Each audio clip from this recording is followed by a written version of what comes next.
अस्सलाम वालेकुम।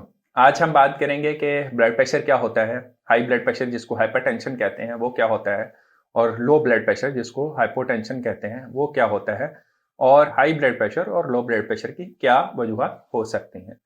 सबसे पहले बात करते हैं कि ब्लड प्रेशर बेसिकली है क्या। ब्लड प्रेशर वो प्रेशर है जो कि हमारे खून की सर्कुलेशन की वजह से पैदा होता है। दिल जब पंप करता है तो ये खून को पुश करता है हमारी शरीयानों की तरफ।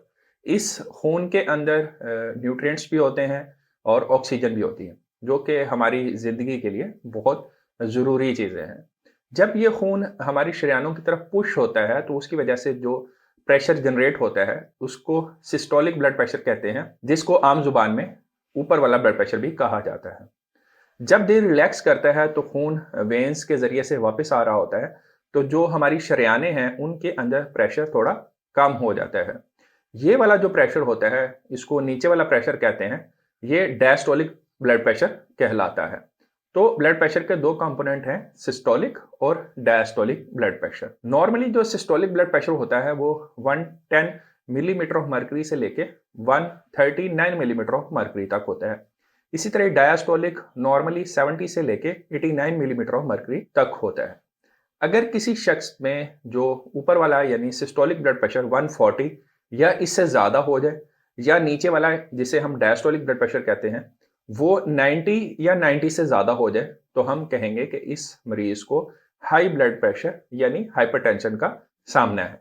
इसी तरह ही अगर जो ऊपर वाला ब्लड प्रेशर है जिसको सिस्टोलिक ब्लड प्रेशर कहते हैं, वो 90 से कम हो जाए, या जो डायस्टोलिक प्रेशर है वो 70 से कम होके 50-60 पे चला जाए, तो हम कह सकते हैं कि इस मरीज को हाइपोटेंशन यानी लो ब्लड प्रेशर का प्रॉब्लम है।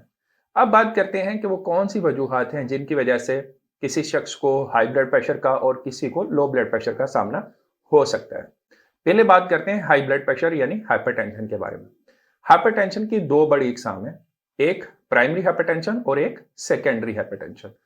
प्राइमरी हाइपरटेंशन जो है वो 90% लोगों के अंदर पाई जाती है। इसकी कोई स्पेसिफिक काज नहीं होती, यानी ये इडियोपैथिक होती है।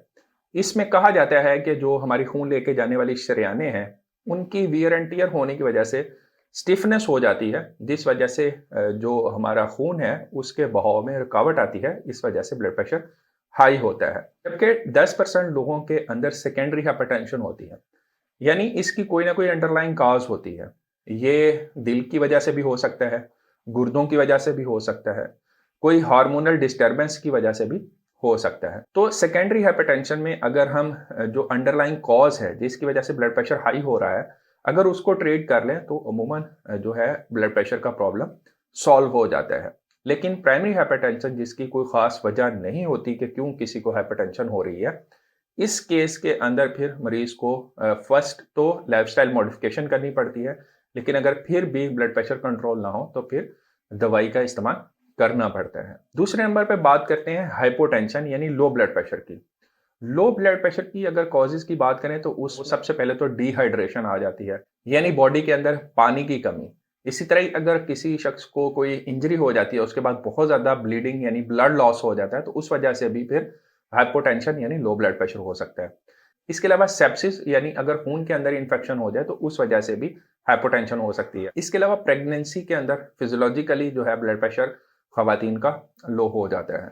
तो ये सारी वजूहात हैं हाई ब्लड प्रेशर की और लो ब्लड प्रेशर की। तो ये था ब्रीफली कि ब्लड प्रेशर क्या होता है, हाइपरटेंशन यानी हाई ब्लड प्रेशर, और हाइपोटेंशन लो ब्लड प्रेशर क्या होता है। उम्मीद है आपको ये वीडियो इन्फॉर्मेटिव लगी होगी। अगर आपको ये वीडियो इन्फॉर्मेटिव लगी है तो काइंडली इसको लाइक करें, दोस्तों के साथ शेयर करें, और अगर आपका कोई क्वेश्चन है तो आप मुझसे कमेंट सेक्शन में पूछ सकते हैं। अगली वीडियो तक अपना ख्याल रखिएगा। अल्लाह हाफिज।